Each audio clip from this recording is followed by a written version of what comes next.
Hello. Good evening बच्चों। सभी बच्चों को गुड इवनिंग, नमस्ते। एसएचएम और वेब करा दीजिए प्लीज़। अरे भाई प्लीज़ की क्या ज़रूरत है, कराएंगे ही।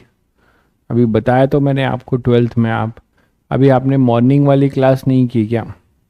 आप ट्वेल्थ के हो शायद, ट्वेल्थ के बच्चे हो आप। तो आप एक काम कर सकते हैं, अभी एसएचएम जो है, जो ट्वेल्थ के बच्चे हैं, अगर वो मैनेज कर पाए तो एसएचएम वेब जो है ड्रॉपर में शुरू होगा, तो उसको कर सकते हैं।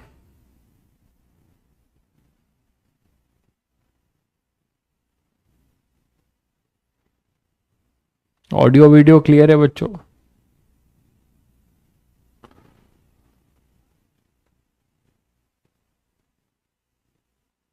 ऑडियो वीडियो क्लियर है? सभी बच्चों को ऑडियो वीडियो क्लियर है? प्लीज़ एक बार कंफर्म कर दीजिए, आगे चलते हैं। कुछ बच्चे लैगिंग लिख रहे हैं।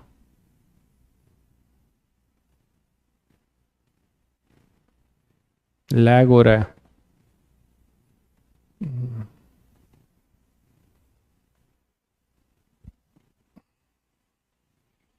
कंफर्म करिए भाई, क्लियर है ऑडियो वीडियो?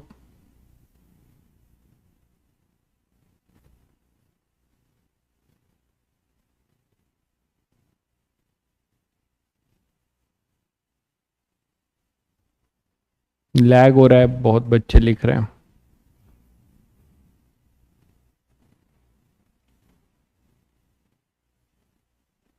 क्लियर है, चलिए ठीक है। ये एसएचएम शुरू होगा भाई ट्यूसडे को। ट्यूसडे को एसएचएम शुरू होगा। जो ट्वेल्थ वाले बच्चे अगर चाहते हैं एसएचएम वेब निपटाना तो वो निपटा सकते हैं। इन टाइमिंग 2 to 4 रहता है।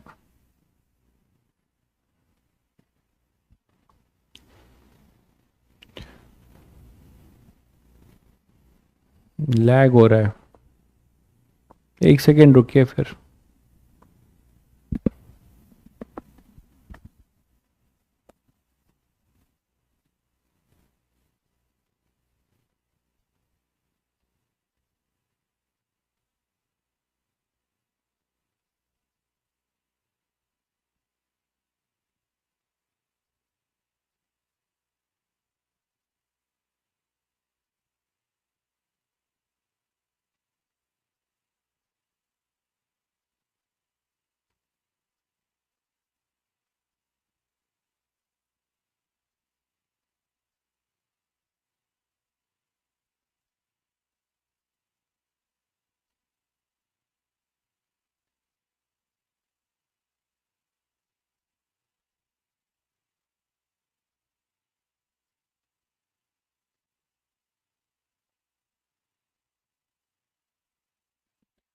रीज्वाइन कर लो बच्चों, एक बार फिर से रीज्वाइन कर लीजिए। एक बार फिर से रीज्वाइन कर लीजिए। लैगिंग आपकी जिनकी आ रही है, प्लीज़ एक बार रीज्वाइन कर लीजिए। एक बार रीज्वाइन कर लीजिए।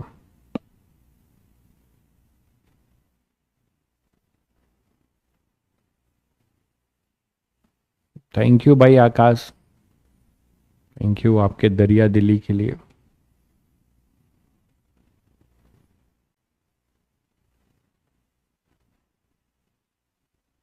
सही है, एक बार रीज्वाइन कर लो। कंफर्म करो, स्टार्ट करते हैं फिर क्लास। सही है, चलिए। तो हम लोग कंडक्शन देख रहे थे। जैसे मान लीजिए एक क्वेश्चन लेते हैं, और कि हमारे पास कोई एक रॉड है।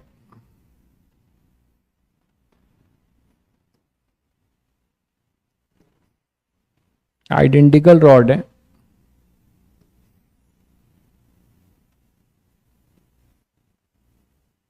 ठीक है, आइडेंटिकल रॉड है। ये मान लीजिए 100 डिग्री सेल्सियस का है, ये 0 डिग्री सेल्सियस है, ये 25 डिग्री सेल्सियस है। तो ये रॉड का सेटअप है, आपने इस तरीके से इनको अरेंज किया है। अब अपने पास है, जैसे ए है, ए भी एक रॉड हो गया, ये बी सी हो गया, ए बी, ये सी डी और ये E F.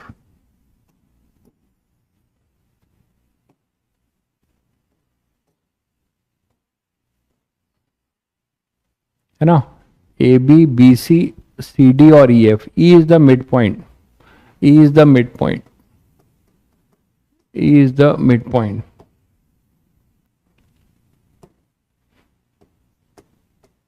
E is the midpoint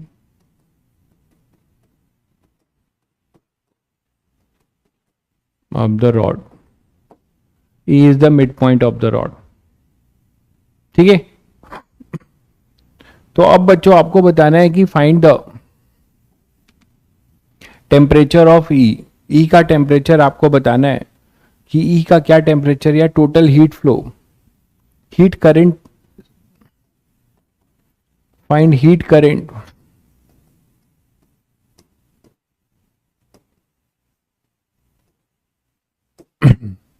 in EF.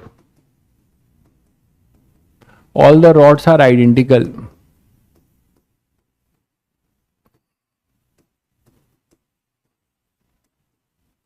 तो सभी रॉड्स अपने आइडेंटिकल हैं, ठीक है। All the rods are identical. अच्छा हाँ, होमवर्क क्वेश्चन भी था, किया तुम लोगों ने होमवर्क क्वेश्चन? ठीक है, तो क्वेश्चन किया तुम लोगों ने उसको, कितने बच्चों ने किया है? अब यहां से मान लो बच्चों, ऐसे सिचुएशन में आप कहीं से भी आप एक हीट का फ्लो मान लो।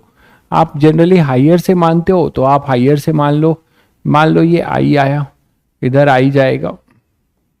अब यहाँ ब्रांचिंग दिख रही है तुम्हें, तो आप यहाँ पे क्या बोल दोगे कि इधर I1 जाएगा, इधर I2 जाएगा, इधर I1 जाएगा और इधर I2 जाएगा, ठीक है। अच्छा, रॉड आइडेंटिकल है तो इसका रजिस्टर, इसका इक्विवेलेंट सर्किट डायग्राम क्या बनाओगे? इक्विवेलेंट सर्किट डायग्राम, उसी से आप ये क्वेश्चन सॉल्व कर लेंगे। इसको हटाकर एक रेजिस्टेंस अगर R लगाते हैं, ठीक है, तो ये एक रेजिस्टेंस R/2 होगा, क्योंकि ये मिड पॉइंट है।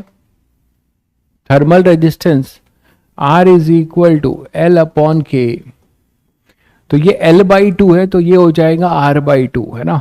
उसके बाद यहां भी आएगा अपना R/2 और ये हो जाएगा R, और ये भी हो जाएगा R, ठीक है। तो यहाँ पे अब 100 डिग्री सेल्सियस है, ये 0 है और ये 25 है। तो यहाँ से करंट आया तो ये करंट इधर गया, यही I, और यहाँ पे आप बोल रहे हैं I1 और यहाँ बोल रहे हैं I2, यहाँ बोल रहे हैं I1 और ये I2।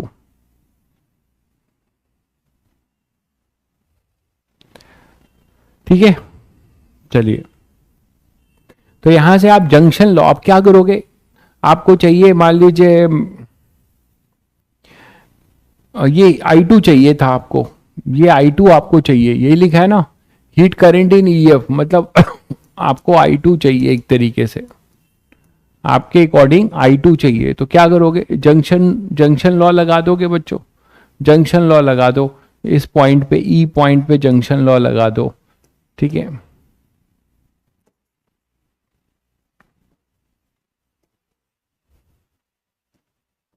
तो जंक्शन लॉ लगाओ, जंक्शन रूल क्या हो जाएगा? I is equal to I1 plus I2, ये लिखोगे। और I क्या लिखोगे? इसका टेम्परेचर भी तुम्हें नहीं पता, तो पहले तो हमें जंक्शन टेम्परेचर निकालना पड़ेगा। देखो कैसे निकाल रहे हैं, इसका टेम्परेचर कुछ मान लेते हैं T, इसका टेम्परेचर कुछ मान लेते हैं T। बिल्कुल सही कह रहे हैं सुमित भाई, नॉडल लगा रहा हूं मैं। तो यहाँ पे E है और ये A है, तो यहाँ से जो करंट आई उसकी इधर ब्रांचिंग हुई और इधर। तो ये बताओ, ये जो I करंट आपने एज्यूम करा है, इसमें ये हायर टेम्परेचर है और ये T लोअर है, एरो इधर है, और ये दोनों R और R/2 सीरीज में है। तो I क्या लिख सकते हैं हम? आई लिख सकते हैं 100 minus T upon 3r/2, that is equal to I1। I1 हो जाएगा t माइनस जीरो। I1 आप लिख सकते हो t minus zero upon 3r/2, plus I2 आप लिख सकते हो t माइनस 25। आप 25 माइनस टी नहीं लिखेंगे, क्योंकि आप बोलोगे,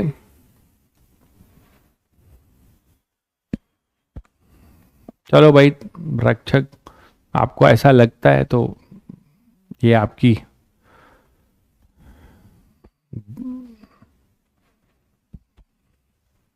चलो सही है। अगर आपको लग रहा है कि भाई आप बेनिफिटेड हो रहे हैं बहुत ज़्यादा, तो अच्छी बात है, ये आपकी मेहनत है। क्योंकि मेरे पढ़ाने से केवल कुछ नहीं होता है, आप मेरे साथ साथ पढ़ेंगे तो आपको बेनिफिट मिलेगा, है ना। इंस्ट्रक्टर के साथ आप चलेंगे तो भी बेनिफिट है। तो आपको ऐसा लग रहा है तो चलिए, अच्छी बात है। t माइनस 25 अपॉन में r, तो यहां से ये क्या हो जाएगा, r तो कैंसिल हो जाएगा, 2 ऊपर चला जाएगा। अब इसको सिंप्लीफाई कर लेंगे हम लोग, तो अपने पास आएगा 2/3 100 minus T is equal to 2/3t plus t minus 25। तो यहां से आ जाएगा 200/3 minus 2t/3 equal to 2t/3 plus t minus 25। इसको सॉल्व करके t निकाल लीजिए, इसको सॉल्व करके t निकाल लीजिए, ठीक है। तो बता दीजिए t क्या आ रहा है, यहां से t क्या आ रहा है ये बता दीजिए सभी लोग।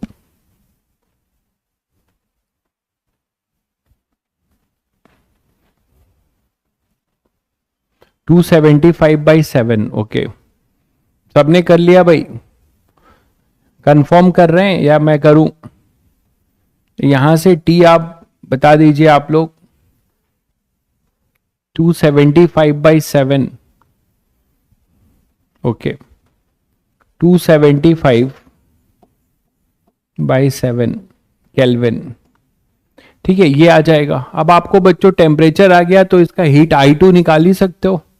I2 क्या हो जाएगा, t माइनस 25 अपॉन में r। अब ये r आपको देना पड़ेगा, है ना। अगर ये हीट करंट पूछा है तो आपको r दिया दिया जाएगा या उसका डायमेंशन दिया जाएगा, ठीक है। तो आपको r गिवन होगा, ये r जो है गिवन होगा, तभी कर पाएंगे आप, है ना। r ये गिवन होगा तो आप यहां से ये कर लेंगे, r गिवन होगा तो आप यहां से ये कर लेंगे और जंक्शन टेम्परेचर निकाल लेंगे। t माइनस जीरो क्यों होगा, कहां पे, ये देखिए t माइनस जीरो क्यों होगा, I1 जो है यहां से चला है और यहां पहुंचा है, तो इस एंड का टेम्परेचर है t, इस एंड का टेम्परेचर है 0, तो टेम्परेचर डिफरेंस होगा t माइनस जीरो, और ये दोनों सीरीज में है तो 3r/2। ठीक है भाई, आगे बढ़े भाई, ऐसे क्वेश्चंस आप बहुत आसानी से आप निपटा सकते हो। जैसे एक क्वेश्चन और लें, मान लीजिए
ठीक है, मान लो ऐसा कुछ है, एक रॉड है इस तरीके से,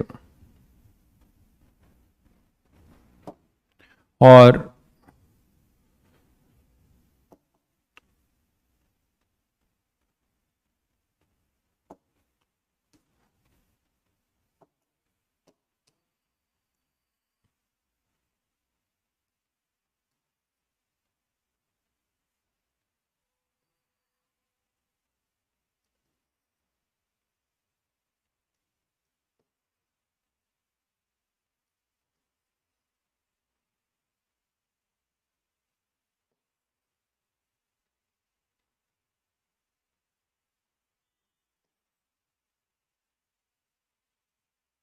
ऐसा है, मान लो ये रॉड का सेटअप है,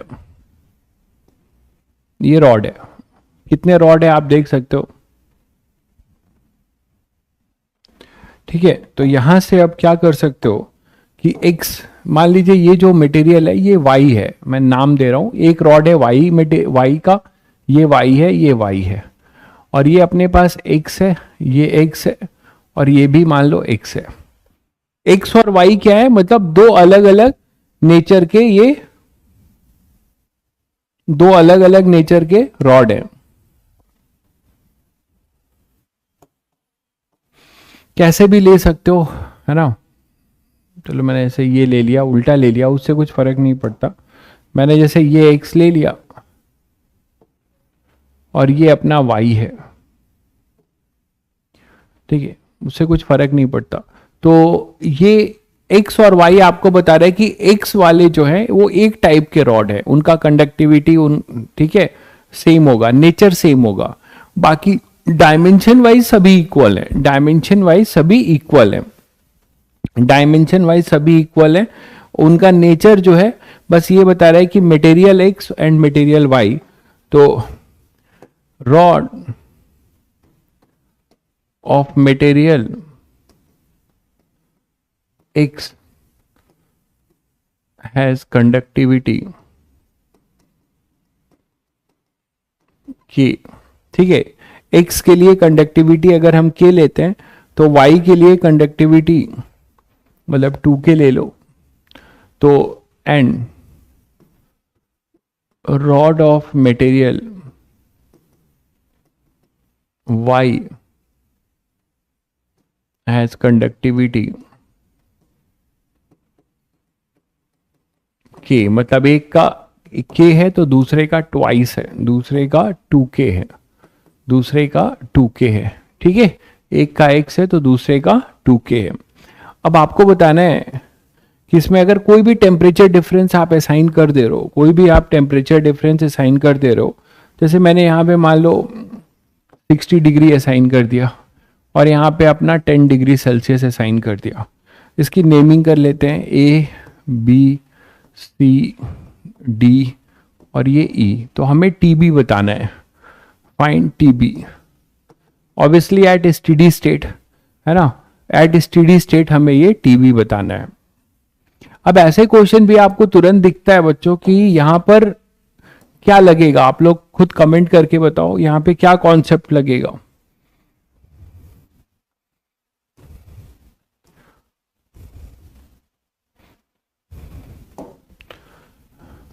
L है length of each rod and cross sectional area है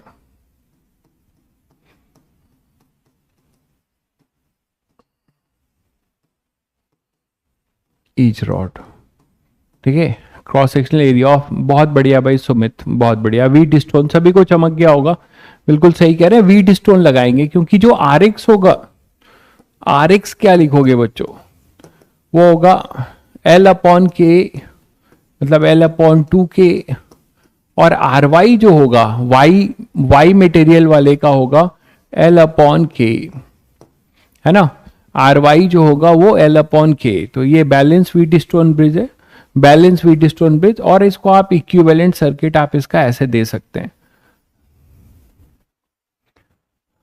तभी मैंने कहा था कि आपके लिए ये नया नहीं है टॉपिक, ठीक है, बस तरीका जान लीजिए। तो अब ये 60 डिग्री सेल्सियस और ये 10 डिग्री सेल्सियस, और ये अगर आप आर बोलते हो, देखो इधर दोनों में क्या रिलेशन है। अगर मैं आर एक्स को अगर आर बोलता हूं तो आर वाई हमारा यहां से आप बता सकते हो कि आर वाई इज 2rx। ठीक है, तो अगर मैं if R X is equal to R लेते हो तो आर वाई को हम 2r लिख सकते हैं बच्चों। अगर हम आर एक्स को r लेते हैं तो आर वाई को 2r लिख सकते हैं। तो ये अगर अपना r है तो ये भी r है, ये भी r है, और ये 2r हो जाएगा, ये 2r। अब यहां पे आपको TB निकालना है, तो ये TB तो निकल जाएगा बच्चों। कैसे? जंक्शन लॉ लगा के निकल जाएगा। आप इसको एक बना दो, इनको सिंप्लीफाई कर लो, ये सीरीज, तो ये 3r और 3r सीरीज में 3r/2। तो इसको जब सिंप्लीफाई करोगे और इसको और सिंप्लीफाई करोगे तो आपको क्या मिलेगा? r और ये हो जाएगा 3r/2 और ये r, ये TB, ये 60 डिग्री सेल्सियस और ये 10 डिग्री सेल्सियस। तो बच्चों यहां से आप क्या कर सकते हो?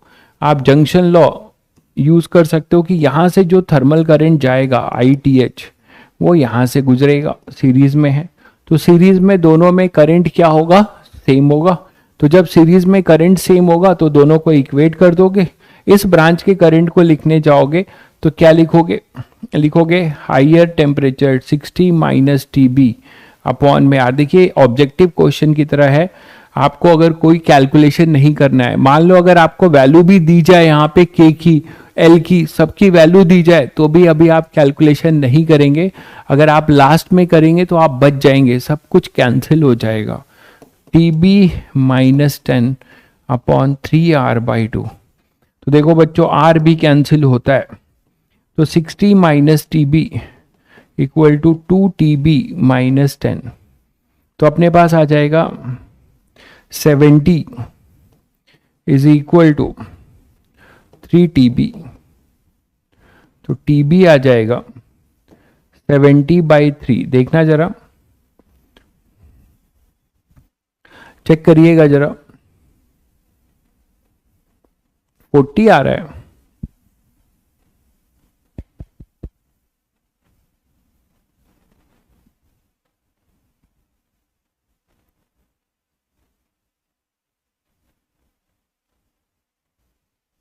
अच्छा एक मिनट, ये छूट गया है, यहां 3 आएगा। ठीक है, ये 3 इधर जाएगा तो हमारे पास आ जाएगा 180 minus 3TB is equal to 2TB -20। तो ये 200 इक्वल टू 5TB। तो TB आ जाएगा 40 डिग्री सेल्सियस। आप लोगों का आंसर सही है, बिल्कुल सही आंसर है बच्चों आपका। तो 40 डिग्री सेल्सियस आएगा TB। ठीक है, तो TB अपने पास 40 डिग्री आएगा। क्लियर है? तो अब इस तरीके के आप क्वेश्चन बहुत आसानी से निपटा पाओगे। आगे बढ़े, चलिए नेक्स्ट बात करते हैं। जैसे क्वेश्चन केस ऑफ फ्रीजिंग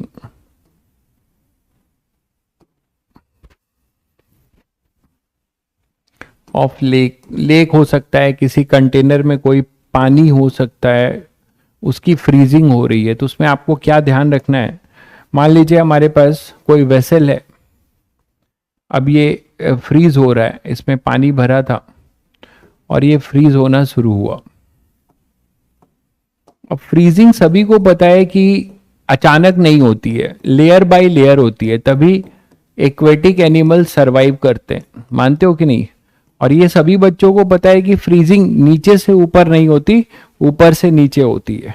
ठीक है, ऊपर से नीचे होती है। भाई अब जो करा रहा हूं पहले कर लो यार, आपका होमवर्क क्वेश्चन भी कहीं नहीं भागा जा रहा है, कर लेंगे। ठीक है, आपको कर लेना चाहिए होमवर्क क्वेश्चन भी। आप बार बार जो है होमवर्क क्वेश्चन की याद दिखा रहे हो। जो कराया जा रहा है ये कर लो पहले। आपको कर लेना चाहिए था वो होमवर्क क्वेश्चन। एक क्वेश्चन देता हूं वो भी आप दिमाग नहीं लगाते हो। बहुत बच्चों ने कर लिया है, कमेंट लिखा है। नहीं हुआ है, डिस्कस हो जाएगा, डोंट वरी। इतना इम्पेशेंट क्यों हो जाते हो यार, इतना इम्पेशेंट क्यों हो जाते हो? इतनी चीजें कराई जा रही हैं तो वो भी करा दिया जाएगा, टेंशन मत लीजिए। अब जो सीक्वेंस में हूं पहले उसको कंप्लीट करूं। बिल्कुल, वाटर जो है जो उसकी फ्रीजिंग होगी वो नीचे से ऊपर नहीं होती है, ऊपर से नीचे होती है, layer by layer, layer by layer freezing होती है। तभी एक्वेटिक एनिमल जो है, एक्वेटिक एनिमल नीचे जो है सरवाइव करते हैं, और ऊपर तुम्हें दिखता है कि पूरी बर्फ जमी है, लेक जम गई है, बट नीचे जो है पानी रहता है। यही है। तो इसके लिए भी क्वेश्चन आए हुए हैं। ऐसा क्वेश्चन डायरेक्ट जेई मेंस में आया हुआ है, आप पीवाईक्यू में देख सकते हैं। तो आप बेटर है कि ऐसे रिजल्ट्स भी याद रख सकते हैं इसके। ठीक है, तो मान लीजिए इसकी डेंसिटी रो है और ये 0 डिग्री सेल्सियस पे है मान लीजिए। ठीक है, और इसको हमें फ्रीज कराना है। बाहर का सराउंडिंग का टेम्परेचर बहुत ही कम है, ऑब्वियसली 0 से कम होगा, है ना। तो मान लीजिए इसको मैं 0 डिग्री सेल्सियस ले रहा हूं और ये -T डिग्री सेल्सियस ले रहा हूं। ये 0 डिग्री सेल्सियस है और ये -T डिग्री सेल्सियस है। ठीक है, अब बच्चों यहां पे फ्रीजिंग शुरू होगी। तो आपको पता है फ्रीजिंग लेयर बाय लेयर होगी। तो आप ये मानोगे,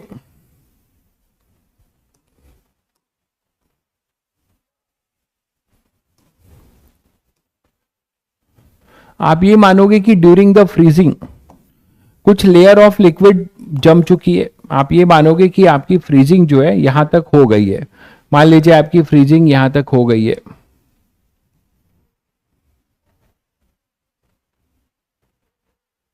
तो यहां तक आइस फॉर्मेशन हो चुका है।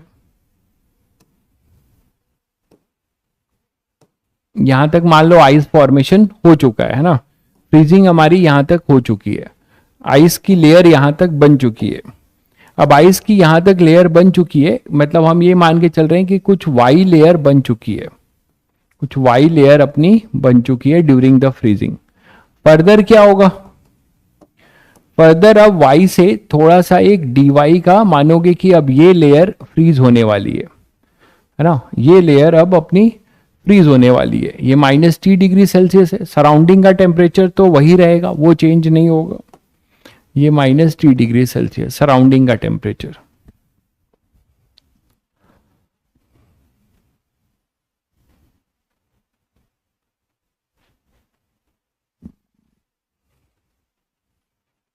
केसु भाई का लॉजिक देखो, नीचे से ऊपर होता है।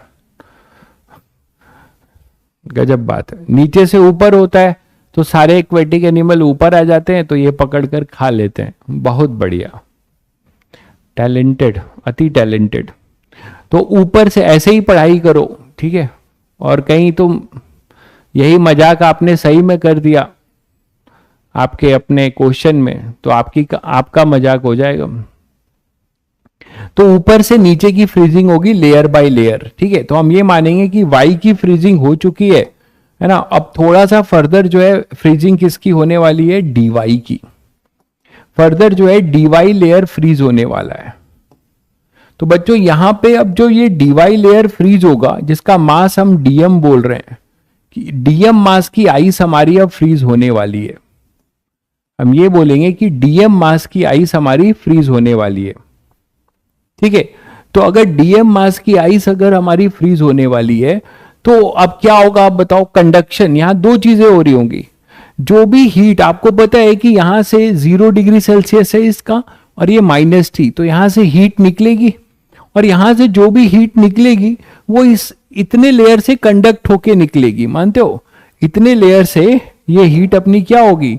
कंडक्ट होके निकलेगी। ये अपना आइस है, तो इतनी लेयर से हीट जो है कंडक्ट होके निकलेगी। ये बात तो समझ में आती होगी बच्चों।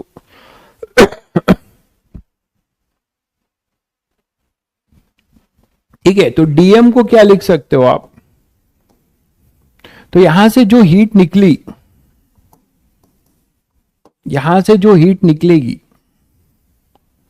यहां से जो हीट आपकी निकलेगी इसके कन्वर्ट होने से ये हीट निकलेगी dq, है ना, dq अमाउंट ऑफ हीट निकलेगी। dm की जो लेयर है y लेयर बन चुकी है, फर्दर dy लेयर बनने जा रही है। तो जो dy लेयर जमेगी वाटर 0 डिग्री सेल्सियस से पहले क्या होगा? आप बोलोगे सर तो अब ये बताओ, पहले ये 0 डिग्री सेल्सियस आइस से, है ना, 0 डिग्री सेल्सियस सॉरी वाटर से इसका फेज ट्रांसफॉर्मेशन होगा, तो वहां से जो हीट आपकी निकलेगी dq, आप उसे क्या लिख सकते हो? dq equal to dm into LF, where LF is your latent heat of fusion and what is your dm? dm is basically rho into cross sectional area A, मैं यहां पे लिखता जा रहा हूं, LF है latent heat of fusion,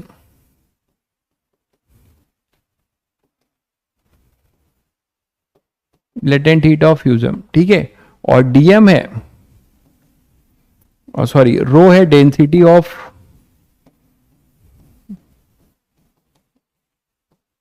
water, और LF है लेटेंट हीट ऑफ फ्यूजन।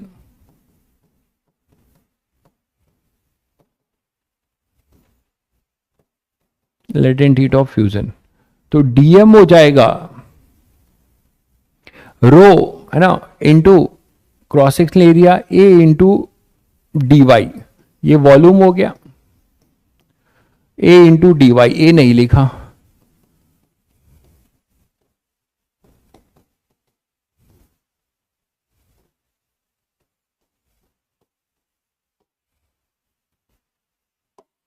ये फ्रीजिंग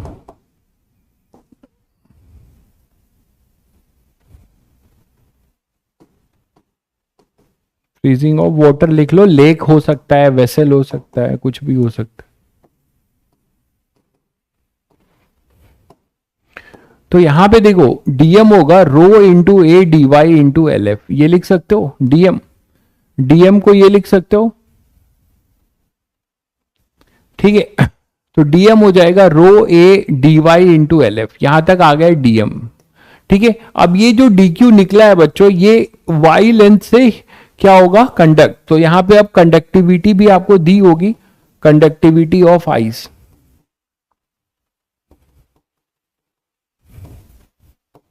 तो अब यहां से ये बताओ क्या होगा? ये 0 डिग्री सेल्सियस, ठीक है, ऑफ आइस, और यहां पे -T, तो इसकी कंडक्टिविटी होगी, तो dq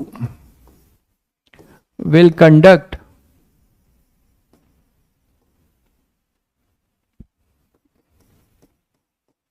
through y thickness of ice, यही होगा। तो क्या लिखोगे?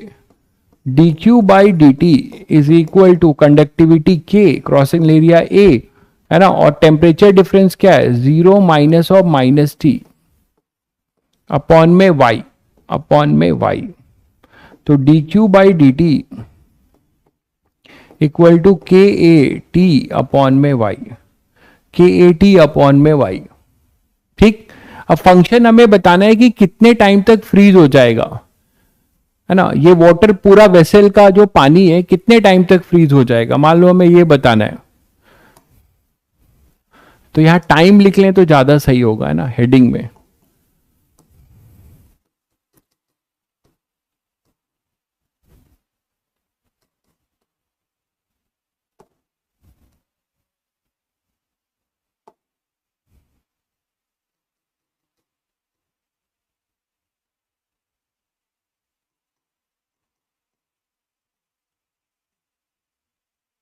तो कितने टाइम में जम जाएगा ये पूरा पानी, पूरे वेसल का ये पानी जो 0 डिग्री सेल्सियस पे था, ये पूरा आइस कितने टाइम में बन जाएगा, ये क्वेश्चन बन सकता है। तो देखिए फंक्शन क्या होगा, फंक्शन किसका किसका होगा? वाई लेयर का फंक्शन होगा और टाइम का होगा। ये माना हमने t इक्वल टू 0 है और ये t इक्वल टू t है, इसमें इतना फ्रीज हो गया, तो ये फंक्शन बनेगा। q को हम क्या लिख सकते हैं? q को आप क्या लिख सकते हो? dq को dm इंटू एल एफ, तो आप इसको लिख सकते हो dm इंटू एल एफ, और dq को लिख सकते हो dm L F dt, equal to K A Y T. अब डीएम की वैल्यू ये लिख दो, rho A D Y L F, है ना, तो ये हो जाएगा rho A L F square D Y by D T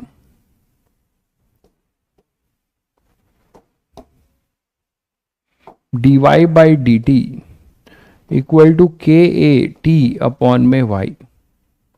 तो यहां से देखो एरिया कैंसिल हो रहा है, तो एरिया नहीं भी दिया जा सकता था, ठीक है, तो बाद में पता चलेगा। खैर, rho L F square, Y को एक तरफ ले आओ, Y D Y is equal to K T, और इधर डी टी ले आओ, इधर डी टी ले आओ। अब इसको वेरिएबल सेपरेट हो गया, इसको इंटीग्रेट मार दो। अब इसको आप इंटीग्रेट मार दो, टी इक्वल टू 0 पे मान लो ये पूरी हाइट थी वाटर की h, पूरी हाइट थी h, है ना, पूरा h पानी भरा था। डीएम में क्या लिख रहे हैं, एल एफ क्यों आया है भाई, आपको थोड़ी बहुत कैलोरीमेट्री तो आती होगी कि 0 डिग्री सेल्सियस वाटर, है ना, 0 डिग्री सेल्सियस वाटर से अगर आप 0 डिग्री सेल्सियस आइस बनाते हैं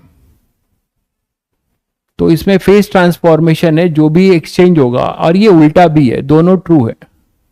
वाटर से जब आइस आएगा तो हीट ये निकलेगी dq, और यहां पे आपको ये हीट देनी पड़ेगी इस फेज में। दोनों की जो वैल्यू है ना, वो m इंटू एल एफ, मान लीजिए ये m है तो m इंटू एल एफ होता है। यही फॉर्मूला लिखा गया है भाई, यही फॉर्मूला कल भी यूज किया था मैंने, यही फॉर्मूला लिखा गया है कि ये जो लेयर है, पहले इतना लेयर वाटर का था, अब ये वाटर का जो लेयर है आइस बन गया है, तो जो हीट निकली वो कंडक्ट होके बाहर चली गई। तो एक कंडक्शन की इक्वेशन और एक फेज ट्रांसफॉर्मेशन की इक्वेशन।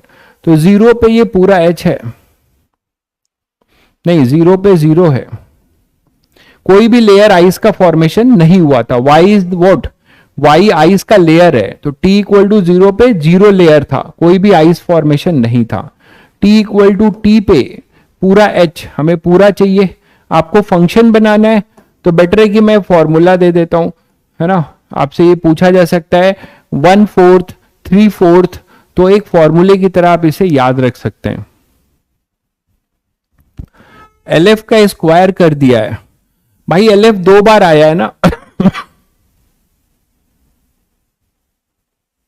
अच्छा एक मिनट, हाँ, ये सॉरी सही कह रहे हैं, एल एफ 2 बार कहाँ है, इसी को डीएम इंटू एल एफ लिखा है, बिल्कुल सही कह रहे हैं।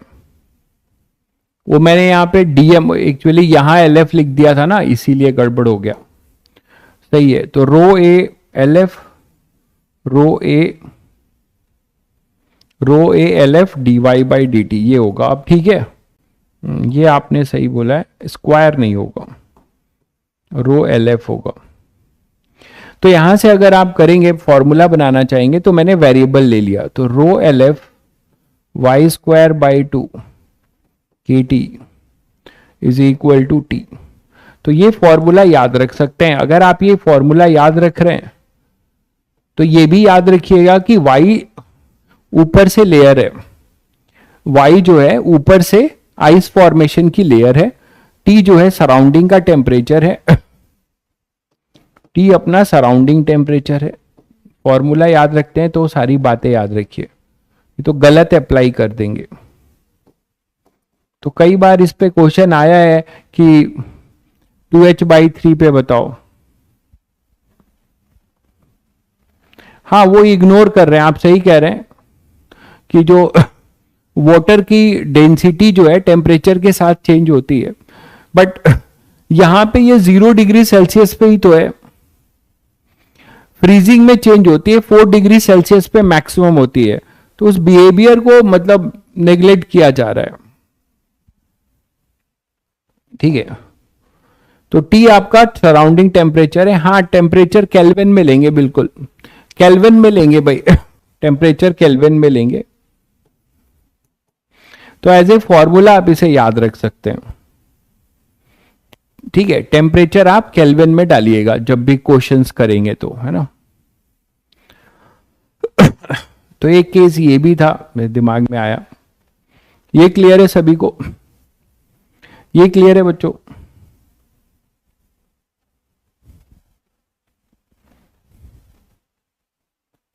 चलिए,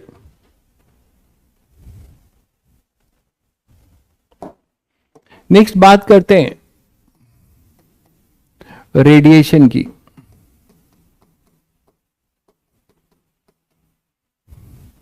तो रेडिएशन में क्या क्या पढ़ना है आपको? कन्वेक्शन आपको बस डिफिनेशन पढ़ना है। कन्वेक्शन दो टाइप के होते हैं, force convection and natural convection. थोड़ा सा बता दूं, ये तो बता चुका था, ऐसे कि कन्वेक्शन में मटेरियल मीडियम मूव करता है। कन्वेक्शन आपको पढ़ना नहीं है ना। इसमें आपको बताया है कि मटेरियल मीडियम रिक्वायर्ड है, इतना ही जानना है। मीडियम रिक्वायर्ड है एंड हीट कंडक्ट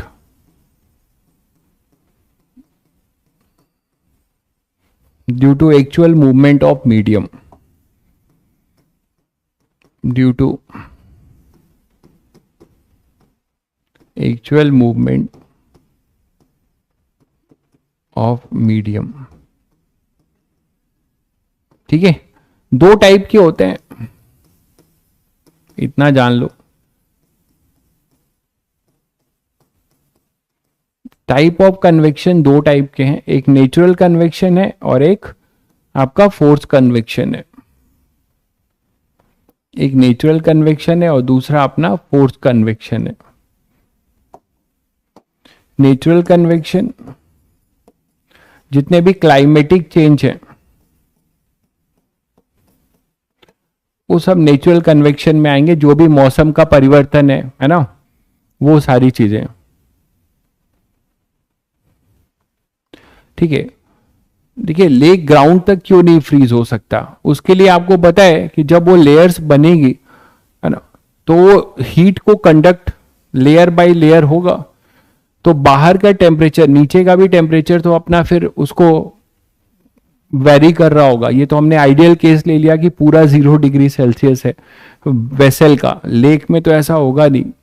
तो लेक में एक लेयर के बाद फॉर्मेशन पॉसिबल नहीं है, उसके लिए फिर सराउंडिंग का टेम्परेचर और डिप होगा। तो जितना ज्यादा सराउंडिंग का टेम्परेचर डिप होता जाएगा, लेयर वाइज लेयर जो थिकनेस है ना, वो थिकनेस आपकी और बढ़ती जाएगी। ठीक है, तो नेचुरल कन्वेक्शन और ये फोर्स कन्वेक्शन। एक भाई कह रहा है सर मीडियम कैसे मूव करेगी? मतलब वो पूरा उसने ज्योग्राफी नाम के सब्जेक्ट की डैश डैश डैश कर दिया। एक भाई कह रहा है कि मीडियम कैसे मूवमेंट होगा? सर मीडियम कैसे मूव कर सकता है? तो उसने अपने बचपन में जो ज्योग्राफी पढ़ा है उसका डैश डैश डैश कर दिया। कैसे?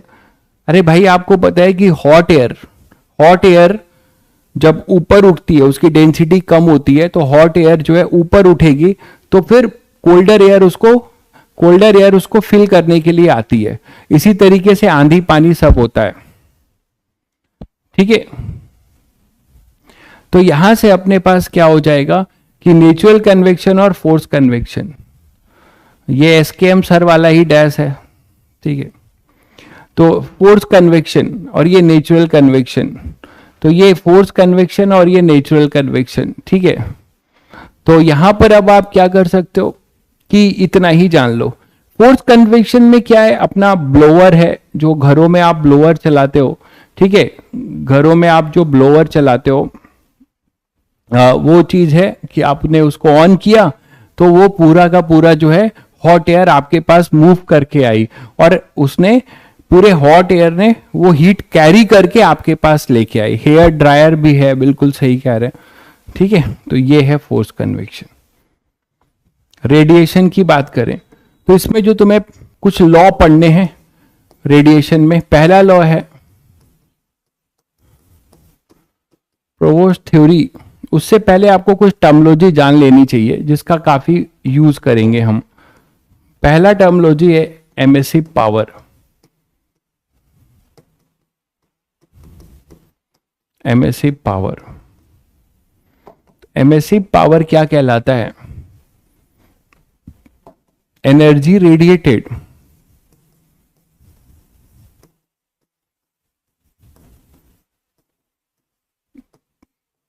पर unit area, per unit area, per unit time, per unit solid angle.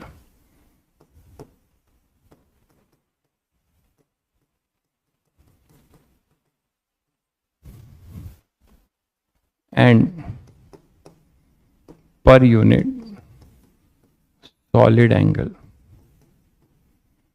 ठीक है, तो इसको हम कहते हैं एमएससी पावर। पावर तो आप लोग जानते ही हो कि एनर्जी पर unit area per unit time, तो इसको हम कहेंगे एमएससी पावर। तो MSc power is basically energy radiated per unit area per unit time by any body. अब पर यूनिट एरिया है तो इंटेंसिटी और ये दोनों बराबर ही हैं एक तरीके से, तो एमएससी पावर को आप डेल्टा यू बोलो, ई बोलो, जो भी बोलो, इसको आप लिख सकते हो energy delta U upon delta A delta T into delta solid angle. Solid angle सबको याद होगा, ठीक है। तो सॉलिड एंगल ऐसे लिख लो, तो पर unit area per unit time और पर यूनिट सॉलिड एंगल, ठीक है। ये अपना होता है emissive power of any body. जैसे कि कोई बॉडी है, मान लो पॉइंट सोर्स है, लाइट एनर्जी रेडिएट कर रही है वो, तो अगर हर तरफ, तो एनर्जी रेडिएटेड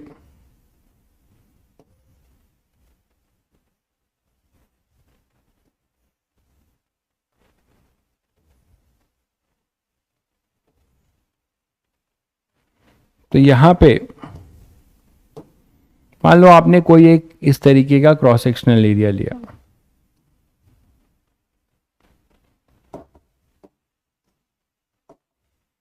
तो इतने एरिया से जो निकलेगा ये एरिया कहलाएगा, ए डेल्टा ए जो भी बोल रहे हो, और ये अपना डेल्टा सॉलिड एंगल है।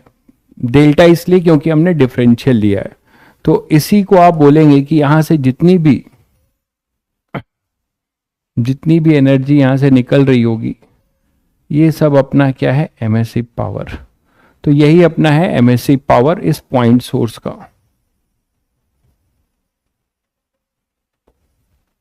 ठीक है, तो energy radiated per unit area per unit time per unit solid angle, that we you define as emissive power. पता लगा इसका डायमेंशन एनालिसिस ही आ गया, आपसे पूछा गया, आपको पता ही नहीं क्या है एमएससी पावर। ठीक है, एब्जॉर्प्टिव पावर नेक्स्ट डेफिनेशन है, एब्जॉर्प्टिव पावर। तो एब्जॉर्प्टिव पावर क्या होता है बच्चों, fraction of energy absorb by any body. कौन सा फ्रैक्शन, जो इंसिडेंट हो रहा है, तो किसी बॉडी पे कुछ एनर्जी अगर आकर इंसिडेंट हो रही है तो उसमें से कितना फ्रैक्शन वो एब्जॉर्ब कर लेता है, that capacity is called absorptive power. वो भी पर सेकेंड की बात करेंगे। मतलब एब्जॉर्प्टिव पावर को हम ए से डिनोट करते हैं, energy absorb upon energy radiate. Obviously power है तो ये पर सेकेंड की हम बात करेंगे।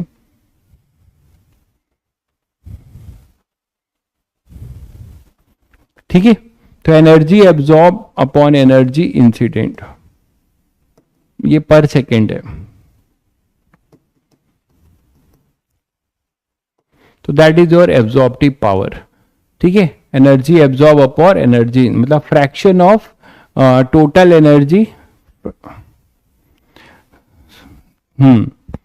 ठीक है, तो एमएस एब्जॉर्प्टिव पावर ये हो गया। ठीक है, नेक्स्ट बात करते हैं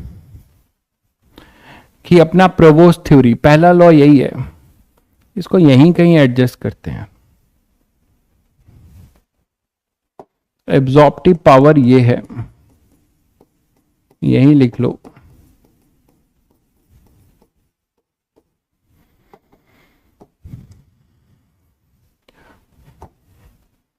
तो ए है वो है energy incident, energy absorb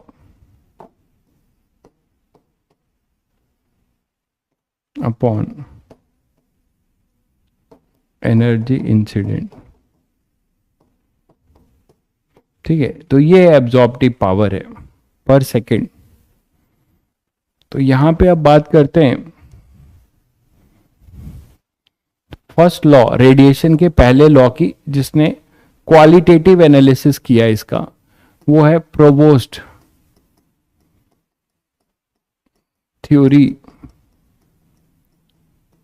of heat exchange. Provost theory of heat exchange, और इसको यहां से रेडिएशन करिए।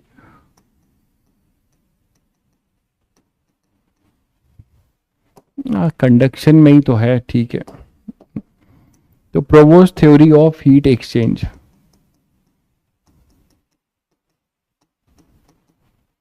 Provost theory of heat exchange. तो इन्होंने जो थ्योरी दिया था वो इंट्यूशन पे ही दिया था। डेल ओमेगा मतलब डिफरेंशियल सॉलिड एंगल है, पूरा सॉलिड एंगल नहीं लिया है ना। तो वो डेल ओमेगा आपका डिफरेंशियल छोटा सा सॉलिड एंगल है। तो provost theory of heat exchange, उस फॉर्मूले की कभी यूज नहीं पड़ेगी आपको। Provost theory of heat exchange, provost theory of heat exchange ने क्या बोला पहले समझ लो। इन्होंने ये बोला कि कोई भी बॉडी है, कैसी भी हो सकती है। तो मान लीजिए हमारे पास कोई एक बॉडी है, ठीक है। ये बॉडी मान लो ये कोई बॉडी है। अब ये बॉडी जो है, इन्होंने जो बोला, ये बोला कुछ पॉइंट्स पहले मैं लिख दूं तो बेटर रहेगा आपको समझने में।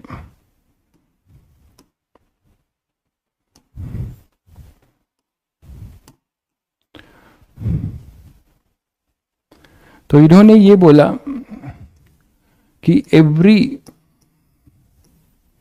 Body radiate as well as emit radiation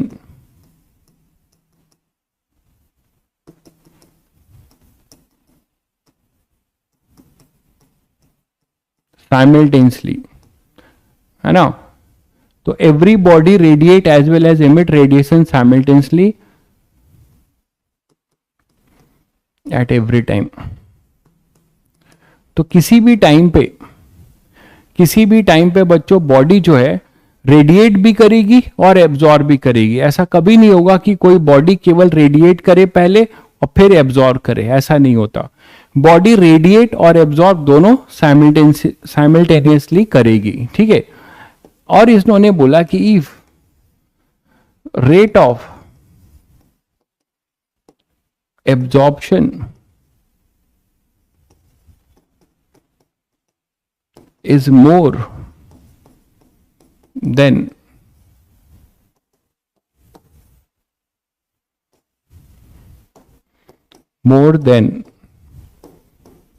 rate of emission, है ना, देन क्या होगा बताओ। Temperature of body will increase, temperature of body will increase. मानते हो कि नहीं? That is energy D Q by D T, यही तो है एब्जॉर्प्शन। अगर greater than D Q by D T of emission होगा तो बॉडी का टेम्परेचर बढ़ेगा, है ना। जो टीबी है, मान लो ये बॉडी है, तो इस बॉडी का जो टेम्परेचर है ये टीबी है और ये टी सराउंडिंग है, ये टी सराउंडिंग है, ठीक है। तो इसमें ये बोला जाएगा क्या कि टीबी अपना बढ़ेगा, टीबी इंक्रीज करेगा, है ना। ज्यादा वो एब्जॉर्ब करेगा, कम एमिट करेगा, ठीक है। तो क्या होगा, rate of absorption is more than rate of emission, then temperature of body will increase, ठीक है। अगर इसमें दूसरा केस ये बताया इन्होंने कि इफ उल्टा rate of emission is more then rate of absorption, then temperature of body will decrease, and temperature of body will decrease. ठीक है बच्चों, मतलब dq बाई dt एमिशन अगर ज़्यादा है dq बाई dt एब्जॉर्प्शन से, dq बाई dt तो आप समझते हैं एनर्जी पर सेकेंड पावर, ठीक है। तो यहां पे आप बोल सकते हैं कि जो टीबी होगा बॉडी का, ये जो टेम्परेचर होगा वो घटेगा टाइम के साथ। तो ऐसा उन्होंने बस कोई मैथमेटिकल लॉ नहीं दिया, उन्होंने इस चीज को फील करके बताया, ठीक है। अब एक केस और है कि अगर मान लो दोनों बराबर हो जाए, ये तो आपको पता है कि दोनों साइमल्टेनियस फिनोमिना है। इधर आपका जो है क्या होगा, ये है अपना dq बाई dt एब्जॉर्प्शन, ठीक है, ये dq बाई dt एब्जॉर्प्शन है।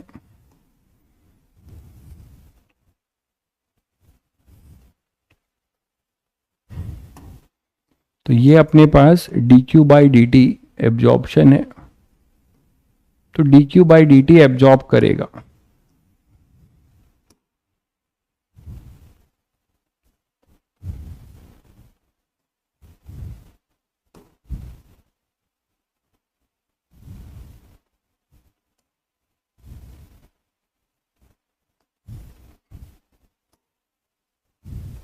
तो ये dq बाई dt एब्जॉर्ब कर रहा है, तो ये है अपना dq बाई dt और ये है अपना एब्जॉर्प्शन, यहां लिख दे रहा हूं।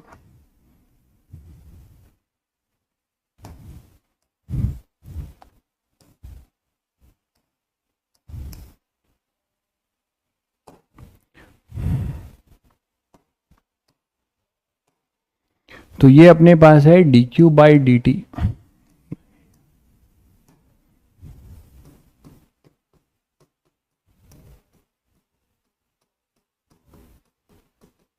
एब्जॉर्प्शन। और ये साइमल्टेनियस क्या होगा, रेडिएट भी करेगा, बॉडी रेडिएट भी करेगी। तो बॉडी जो रेडिएट करेगी, है ना, तो बॉडी रेडिएट भी करेगी, तो बॉडी रेडिएट करेगी वो होगा dq बाई dt एमिशन, दोनों साइमल्टेनियस चल रहा होगा। रेट ऑफ एमिशन और एब्जॉर्प्शन दोनों साइमल्टेनियस चल रहा होगा। Ts अपना सराउंडिंग टेम्परेचर है बच्चों, this is your surrounding temperature. Surrounding temperature कभी चेंज नहीं होता, ये तो आपको पता है, ठीक है। तो यही चीज इसका कंक्लूजन है। अगर इसमें एक केस और है कि इफ ये दोनों बराबर हो जाए तो क्या होगा, तो ये नहीं बोलोगे कि बॉडी रेडिएट, अगर टेम्परेचर कांस्टेंट है तो ये नहीं बोलोगे कि रेडिएट एब्जॉर्प्शन और एमिशन फिनोमिना बंद हो गया, ये नहीं बोलोगे, वो तो हमेशा चलता रहेगा। आप ये बोलेंगे कि लास्ट केस है कि if dq by dt absorption, है ना, equal to dq by dt emission. इसका मतलब हुआ कि temperature of body Tb remain constant. तो बॉडी का टेम्परेचर कांस्टेंट का मतलब ये नहीं है कि एमिशन और एब्जॉर्प्शन फिनोमिना बंद हो गया, इसका ये मतलब है कि बॉडी का टेम्परेचर कांस्टेंट हो गया। फर्स्ट में एब्जॉर्ब होगा, if rate of absorption is more than rate of emission then temperature of body will increase, तो ये सही तो है। If rate of emission is more than rate of absorption, तो बॉडी का टेम्परेचर घटेगा, सही तो लिखा है भाई, क्या सही करें इसमें, ठीक है। आगे बढ़े, फर्स्ट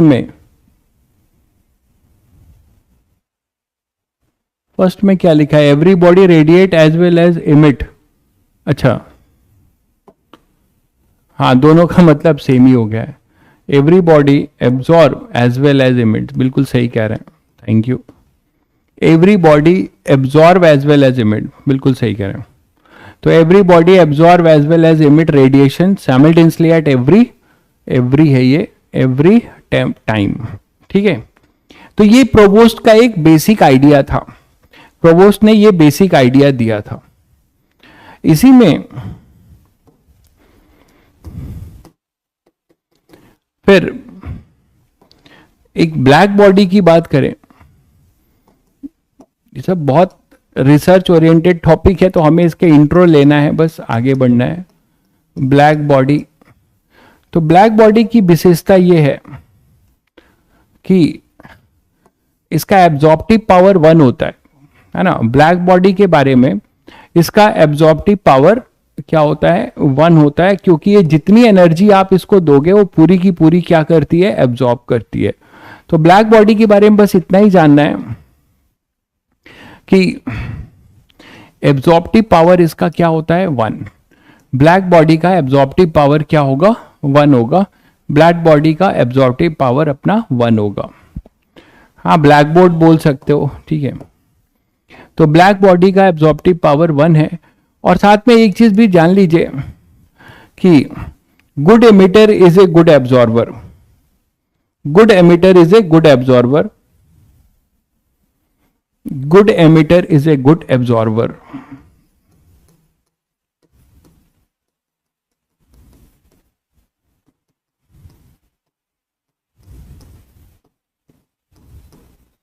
मतलब जो जितना ज्यादा एब्जॉर्ब करेगा उतना ज्यादा वो एमिट करेगा, ठीक है।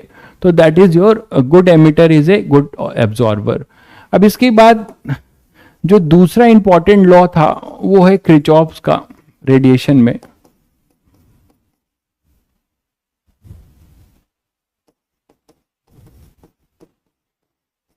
क्रिचॉफ ने यहां पे भी लॉ दिया है,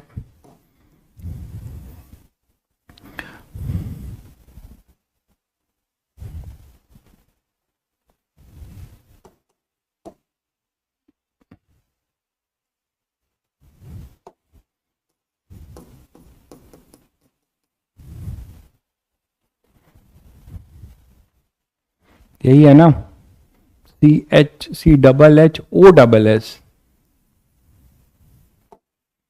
ऐसे ऐसे तो नाम है इनके, ठीक है। तो Kirchhoff's law,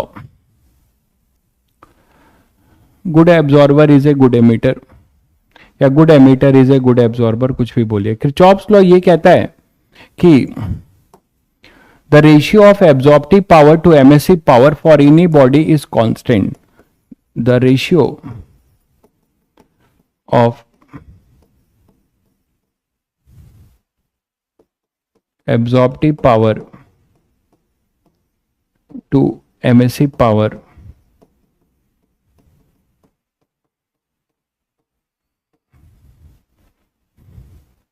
for any body is constant and is equal to emissive power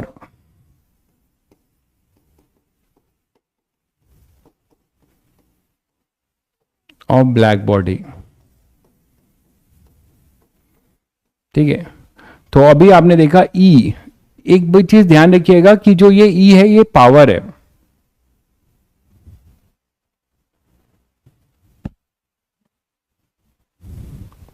ठीक है। तो यहां पे E एमएससी पावर है, मतलब एनर्जी पर सेकेंड है, ये ध्यान रखिएगा। तो E dq बाई dt जो लिख रहे हैं यहां पे एब्जॉर्प्टिव पावर, तो E एब्जॉर्प्टिव E ए जिसको मैं बोल रहा हूं अपॉन में E एमएसिव, तो E एमएसिव आप कुछ भी बोल सकते हो। E इसको तो A लिखते थे ना, तो इसको ऐसे लिख लो, उल्टा लिख दिया है क्या, the ratio of emissive power to absorptive power है, तो ये थोड़ा उल्टा हो गया है। Emissive power to absorptive power है,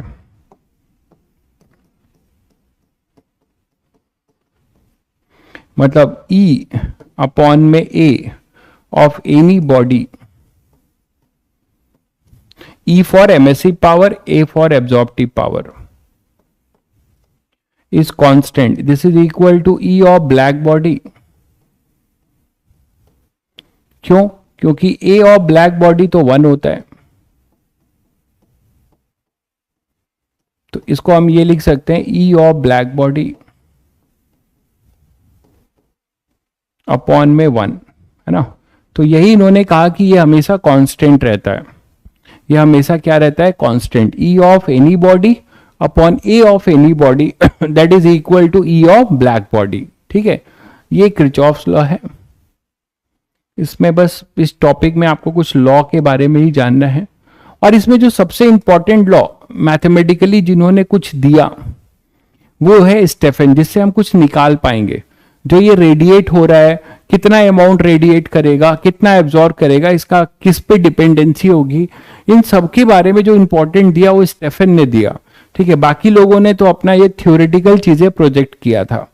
ठीक है, तो स्टेफन ने आकर पहली बार जो है इसको बताया कि स्टेफन लॉ,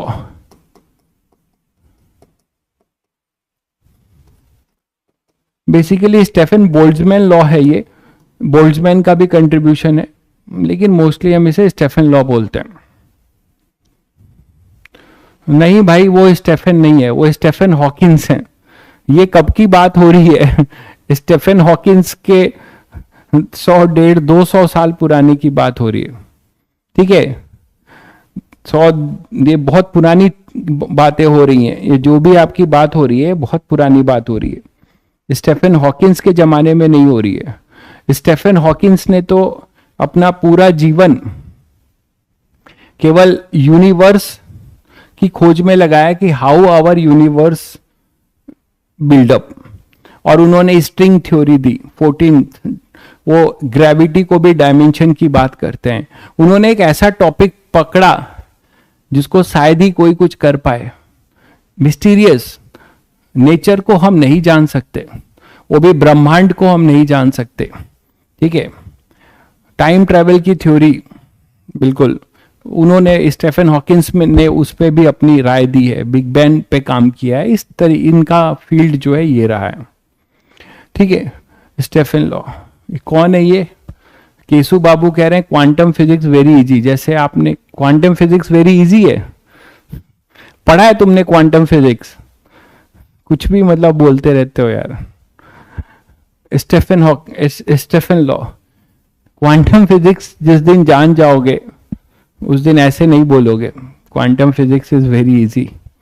स्टेफन लॉ, ठीक है, तो स्टेफन लॉ ये है कि इनका कहना था कि कोई अगर एक बॉडी है वो जो एनर्जी रेडिएट कर रही है पर सेकेंड, है ना, जो वो एनर्जी रेडिएट कर रही है, तो energy radiated per unit time उसको आप पावर भी बोल सकते हैं। तो dq बाई डी टी है बेसिकली, वो डायरेक्टली प्रोपोर्शनल टू उसके एरिया पे है और उसके टेम्परेचर के फोर्थ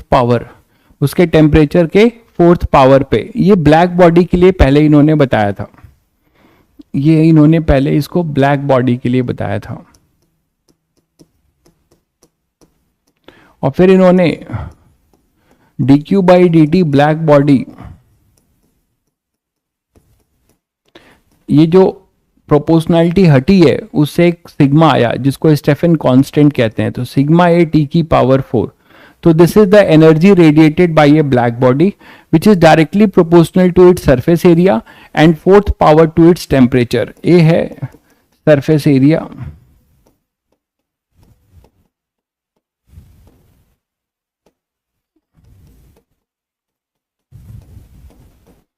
और टी है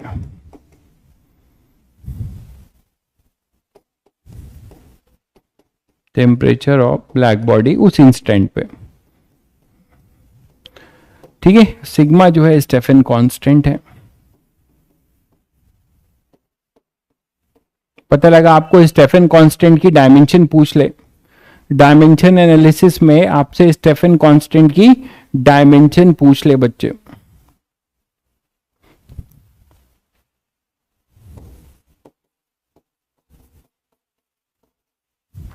वैल्यू दी जाती है, बेटर है ध्यान भी रख सकते हैं। ये पावर हो गया तो वॉट हो गया, और इधर आएगा तो एरिया, तो मीटर स्क्वायर और केल्विन की पावर 4। तो 5.67 इंटू 10⁻⁻8।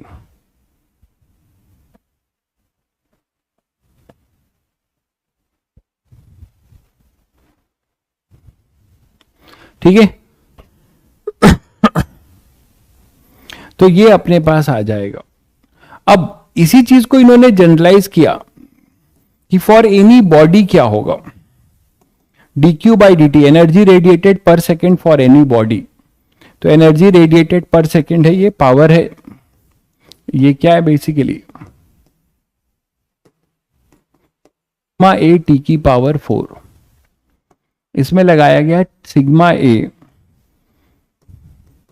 टी की पावर 4, ये लगाया गया बच्चों। ठीक है, dq by dt for body, किसी जनरल बॉडी के लिए ये बताया गया। इसको आप E लिखो, U लिखो, जो लिखना है लिखो। ठीक है, पावर लिखो। ठीक है, सिग्मा क्या कह रहे हैं, सिग्मा का के ऊपर कौन सा साइन है, सिग्मा के ऊपर, अच्छा सिग्मा के ऊपर कौन सा साइन है, ये बढ़िया है, ये टिक कर दिया था मैंने, ये सही था। तो dq बाई dt बॉडी होगा E सिग्मा ए टी की पावर 4। ठीक है बच्चों, अब यहां से आप एक चीज समझ सकते हैं कि E क्या है। तो E एक कांस्टेंट है, E जो है स्मॉल e, जैसे आप लोग पढ़ते हैं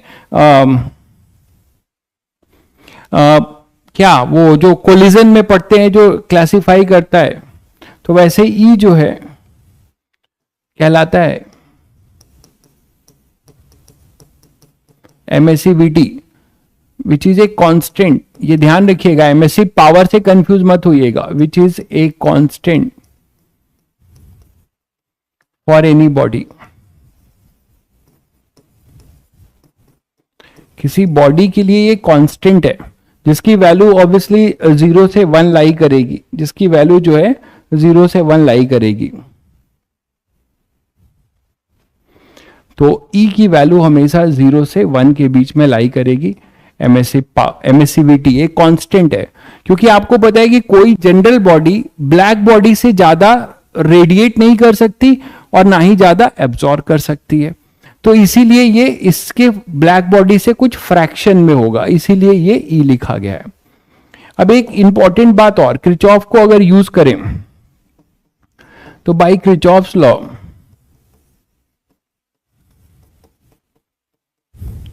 अभी आपने पढ़ा कि dq by dt of any body है ना, emissive power upon absorptive power of any body is equal to dq by dt of black body. यही तो पढ़ा आपने, क्रिचॉफ ने यही बताया था। E लिखा था आपने, इसको E लिखा था, है ना। तो ये dq by dt of any body, वो अब आप स्टेफन से लिख सकते हो, वो क्या है, इसे क्या लिख सकते हो, E सिग्मा ए टी की पावर 4 अपॉन में A। और ऐसा ही इसी डायमेंशन का मैं एक ब्लैक बॉडी भी लेता हूं, जिसका एरिया A हो, जिसका टेम्परेचर T हो। ठीक है, तो मैं क्या लिखूंगा, ये सिग्मा लिखूंगा, और इसका एब्जॉर्प्टिव पावर 1 होगा, ये कट जाएगा। तो आप बोल सकते हो कि E is equal to A। तो ये छोटी छोटी चीजें आपसे डायरेक्ट पूछी जा सकती हैं कि MSCVT is equal to absorptive power, है ना। MSCVT is equal to absorptive power for any body. ये ध्यान रखिएगा कि हमने कंपैरिजन कैसे किया है, उतने का ही एरिया का ब्लैक बॉडी है जितने एरिया का नॉर्मल बॉडी है। तो MSCVT is equal to absorptive power.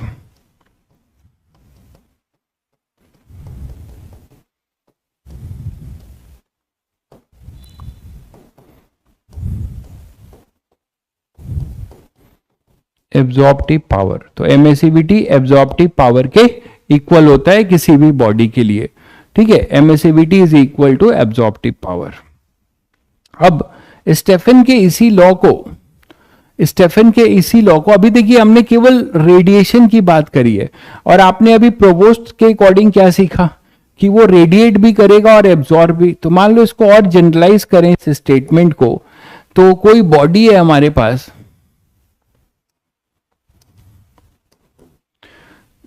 और ये बॉडी मान लो सराउंडिंग टेम्परेचर Ts में है और इसका टेम्परेचर कुछ TB है, और साइमल्टेनियसली कुछ ये एब्जॉर्ब कर रही है और कुछ रेडिएट कर रही है।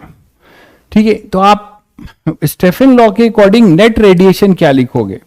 ये तो आपको बताया अभी इसने कि कोई T टेम्परेचर हो, उसका एरिया A हो, तो बॉडी का एमएससी पावर जो होगा वो E सिग्मा A T की पावर 4 होगा। तो बॉडी कुछ इमिट भी कर रही है और कुछ एब्जॉर्ब भी कर रही है।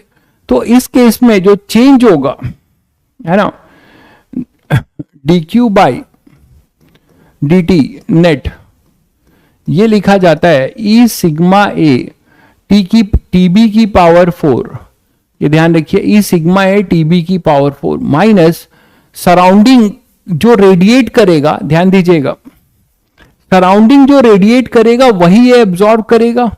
तो इसको आप लिख सकते थे A सिग्मा A TS की पावर 4, और A इक्वल टू E होता है, अभी आपने प्रूव किया, तो इसको A लिखकर इसको कॉमन ले सकते हैं। तो E सिग्मा A TB की पावर 4 माइनस TS की पावर 4। तो कोई बॉडी अगर किसी सराउंडिंग में, इसको मैं कुछ du लिख सकता हूं, बार बार इतना बड़ा ना लिख के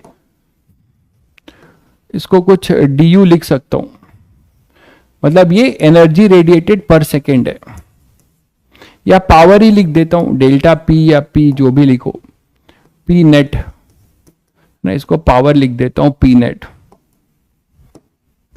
तो ये ध्यान रखिएगा कि ये फॉर्मूला इंपॉर्टेंट है आपके लिए, कि अगर कोई बॉडी सराउंडिंग में रखी हुई है TS में और ये TB इसका टेम्परेचर है, तो कुछ वो रेडिएट हो रहा होगा, ठीक है, कुछ वो रेडिएट हो रहा होगा और कुछ वो क्या हो रहा होगा, कुछ वो क्या हो रहा होगा, एब्जॉर्ब कर रहा होगा। तो नेट इमिशन क्या होगा? दिस इज P नेट, मतलब P नेट का मतलब this is net emission. P net is basically net emission, net energy radiated per second, ऐसे लिख देता हूं पूरा, net energy radiated per second, वो ये आएगा। ठीक है बच्चों, अब मान लीजिए इसका मास अगर m है और इसकी स्पेसिफिक हीट कैपेसिटी s है, ठीक है, तो इस dq बाई dt को, इस dq बाई dt को, ये था अपना dq बाई dt नेट, ठीक है, इसी को आपने क्या लिख दिया था, p नेट। तो dq बाई dt को मतलब p लिख दिया था, p लिख दो, डेल्टा u भी लिख सकते हो, जो लिखना चाहो। तो इस dq बाई dt को और हम क्या लिख सकते हैं, q इक्वल टू, एक तरीके से क्या होगा यहां पे, अगर t है तो q equal to ms tb, ये लिख सकते हो। दोनों साइड अगर इसको टाइम के साथ डिफरेंशिएट करो तो आएगा ms dtb बाई dt। तो आगे के क्वेश्चन में बच्चों आप dq बाई dt को ये भी लिख सकते हो, इसको फर्स्ट और इसको आप सेकेंड। तो आप यहां से एक और भी बना सकते हो, ms dtb by dt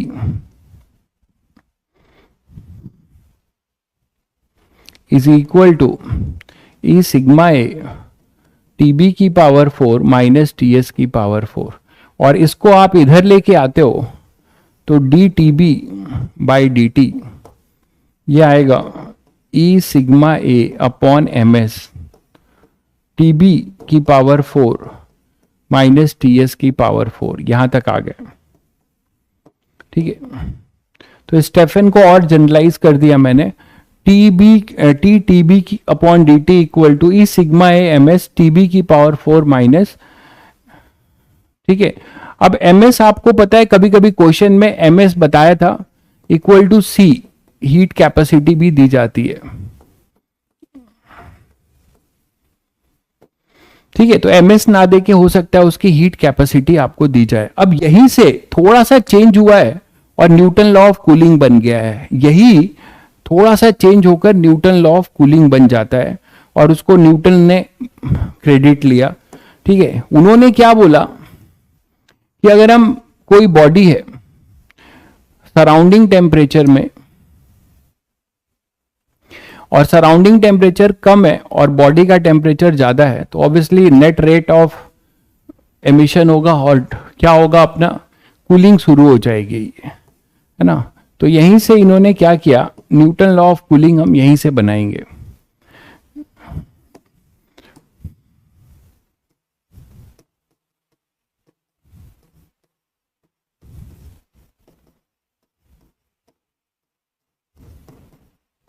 Newton law of cooling, उन्होंने ये बोला कि जो बॉडी है इसका टेम्परेचर, मान लीजिए इसमें इन्होंने एक कंडीशन डाली कि if TB equal to TS plus delta T, ध्यान दीजिएगा, TB is equal to TS plus delta T, Newton law of cooling remove है।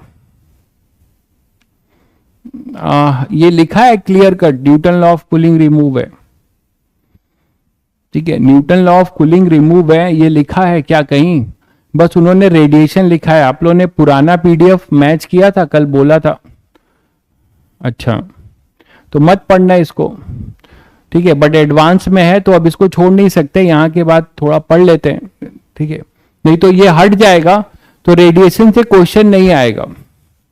अगर ये ध्यान लो, अगर न्यूटन लॉ ऑफ कूलिंग हट चुका है तो मोस्टली क्वेश्चन कंडक्शन से आएगा, रेडिएशन से फिर क्वेश्चन बनता नहीं है, कोई थ्योरेटिकल क्वेश्चन जो बन जाए बन जाए। तो यहां पे अब क्या होगा कि TB equal to TS plus delta T अगर पुट करते हो, जिसमें डेल्टा टी क्या है, it is the temperature difference between TB and TS, it is the temperature difference between TB and TS, और delta T is much much less than TS है, ठीक है। तो इसको अगर आप यहां पुट करते हो, इसमें अगर आप पुट करते हो तो आपको क्या मिलेगा, डी टी बी, कूलिंग हो रही है तो डी टी बी अपॉन में डी टी माइनस के साथ लिखेंगे, क्यों, क्योंकि रेट ऑफ कूलिंग हो रही है ना, मतलब बॉडी का टेम्परेचर टाइम के साथ घट रहा है, तो हम ये लिख सकते हैं। और यहां पे टीबी को हम क्या लिख सकते हैं, ये, और इसको यहां पुट कर सकते हैं, तो यहां पे हमारे पास आएगा e sigma A upon M S, और टीबी के जगह हम लिखेंगे टीएस प्लस डेल्टा टी।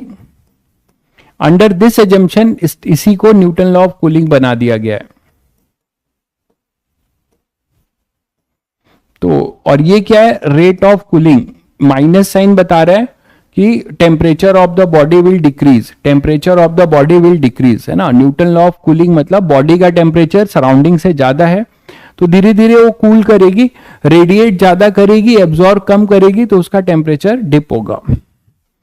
तो minus D T B by D T, इसमें आप थोड़ा सा बाइनोमियल तो लगा ही सकते हो, है ना।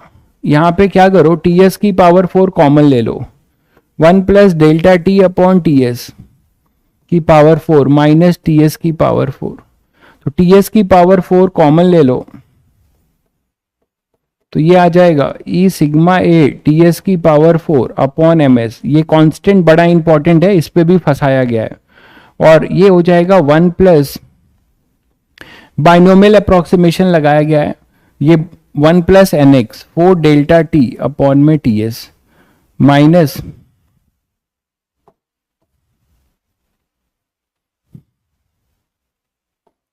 टी एस तो कॉमन ले लिया था ना, तो पूरे से, तो यहां -1 हो जाएगा, तो 1 1 कैंसिल हो जाएगा, तो फाइनली आपके पास आएगा minus D T B upon D T is equal to 4 e sigma ए,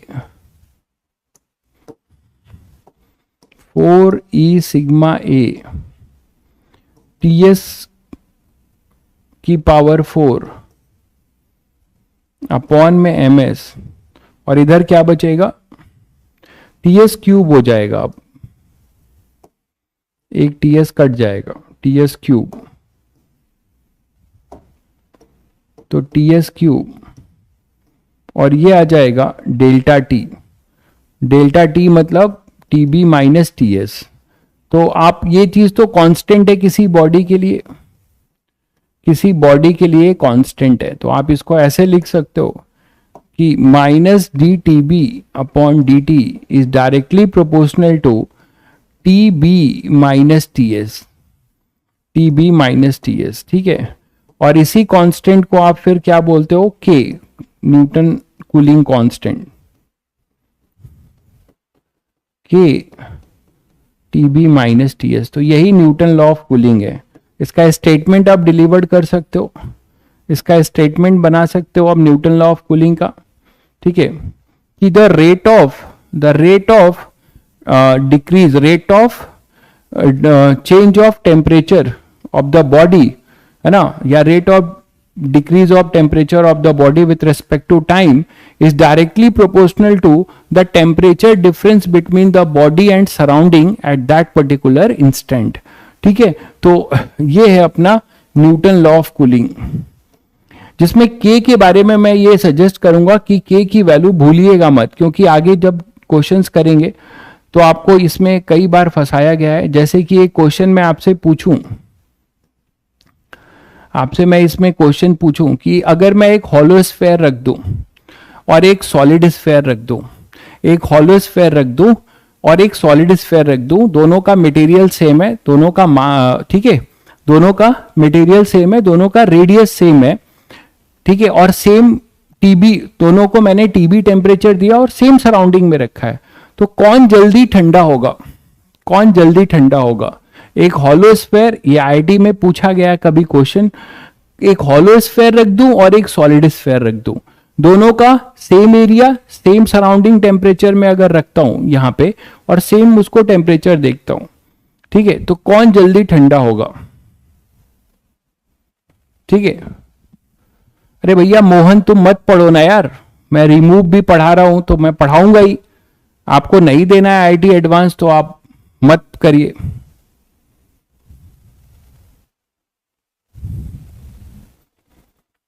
ठीक है, तो यहां पे जो है हॉलो ज्यादा होगा बिल्कुल, क्योंकि आप देखो बच्चों यहां पे सब कुछ सेम है, ये कांस्टेंट के में राज छुपा है, स्पेसिफिक हीट भी ऐसे है, सब कुछ सेम है, मास के इनवर्सली प्रोपोर्शनल है, ठीक है, और मास के जब इनवर्सली प्रोपोर्शनल है तो आपको पता है कि अगर रेडियस सेम है, रेडियस सेम है तो डेंसिटी मटेरियल सेम है, रो सेम होगा, तो rho into 4/3 pi are cube, ये आप मास बोलते हो, ठीक है।